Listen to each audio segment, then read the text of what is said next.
இந்த நாள் கர்த்தருடைய வார்த்தை மத்தேயு 5ஆம் அதிகாரம் 4ஆம் வசனத்தை வாசிக்க கேட்போம்.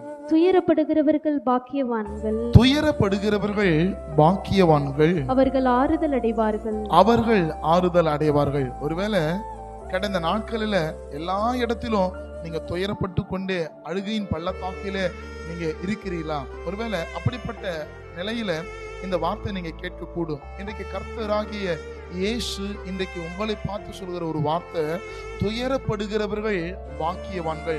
நீங்க துயரப்படுறது ஒருவேளை இந்த சூழ்நிலையில ஒருவேளை உங்களுக்கு கடினமா தோன்றப்படலாம். ஆனா அதற்கு பின்பதாக ஒரு காரியத்தை கர்த்தர் வைத்திருக்கிறார். துயரப்படுகிறவர்கள் பாக்கியவான்கள், அவர்கள் ஆறுதல் அடைவார்கள். இன்றைக்கு உலகம் கொடுக்க முடியாத ஒரு ஆறுதலை உங்க இருதயத்துல ஆண்டவராகிய இயேசு கிறிஸ்து கொடுப்பதற்கு உண்மையுள்ளவராய் இருக்கிறார். கர்த்தர் உங்களை ஆசீர்வதிப்பார். ஆமென்.